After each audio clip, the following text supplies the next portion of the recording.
बिस्मिल्लाहिर्रहमानिर्रहीम। कश्मीर जन्नत नज़ीर, वही कश्मीर जो पिछले 75 साल से इंडिया ने गासमाना कब्ज़ा कर रखा है। कश्मीर बुनियादी तौर पर हमारी बका का मसला है। जैसा कि क़ायद-ए-आज़म अलैहिर्रहमा ने फरमाया था कि कश्मीर हमारी बका और ईमान का मामला है। और जिस वक्त ये तक़सीम बर-ए-सग़ीर हो रही थी तो ये उसका नामुकम्मल एजेंडा है जो मग़रबी दुनिया और अक़वाम मुत्तहिदा पर कर्ज़ है। एक उस वक्त तय हुआ था कि जिन इलाक़ों में मुसलमानों की आबादी ज़्यादा है वो इलाके पाकिस्तान का हिस्सा बनेंगे, और जिन इलाक़ों में हिंदुओं की आबादी ज़्यादा है वो हिंदुस्तान का हिस्सा बनेंगे। कश्मीर में तो 100% 100% मुसलमान थे, और जम्मू के कुछ इलाक़ों में कुछ हिंदुओं की भी आबादी थी, लेकिन ज़ाहिर अक्सरियत मुसलमानों की थी। तो ज़ाहिर है उस वक्त जो इंटरनेशनल एक मुआहदा हुआ था उसके तहत मुमलकत बरतानिया की ये ज़िम्मेदारी थी, और फिर अक़वाम मुत्तहिदा की अब ज़िम्मेदारी है कि वो इलाके पाकिस्तान में शामिल होते।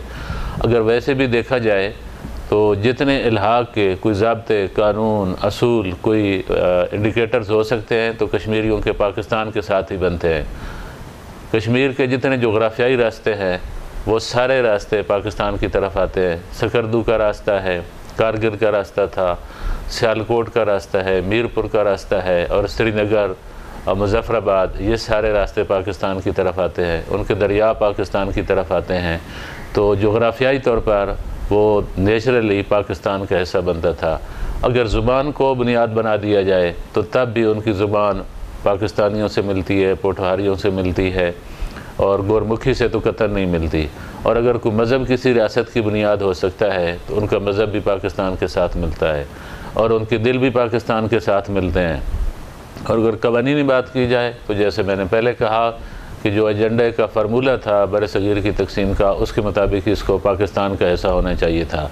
कश्मीर इंशाअल्लाह ज़रूर आज़ाद होगा। पहले डोगरा राज ने जुल्म किया, उसके बाद फिर इंडिया की अफवाज आ गई, और जो एक रास्ता इंडिया से आता है पठानकोट वाला, वो भी गुरदासपुर और पठानकोट इंडिया को रास्ता मुहैया करने के लिए उनको दे दिए गए मुसलमानों की अक्सरियत के इलाके थे। तो पिछले 75 साल से ये जेनुइन और इंडिजिनस मूवमेंट है। कश्मीरियों की ख़ुद अपनी जदोजहद है। कश्मीरियों का भी हक़ खुद इरादियत का उतना ही हक़ है जितना बाकी दुनिया के लोगों का हक़ हासिल है। वो अपने हक़ खुद इरादियत की जंग लड़ रहे हैं, पाकिस्तान की बका की जंग लड़ रहे हैं। कश्मीर कश्मीरियों का है, हम कश्मीरी हैं, कश्मीर हमारा है, हम कश्मीरियों के साथ हैं। ये जो मैं बात करता हूँ कि हमारी बका का मामला है, तो सारे हमारे दरिया मकबूजा कश्मीर उन इलाकों से आ रहे हैं, या उनका जो बेस है, कैचमेंट एरिया है, वो वहाँ से आता है।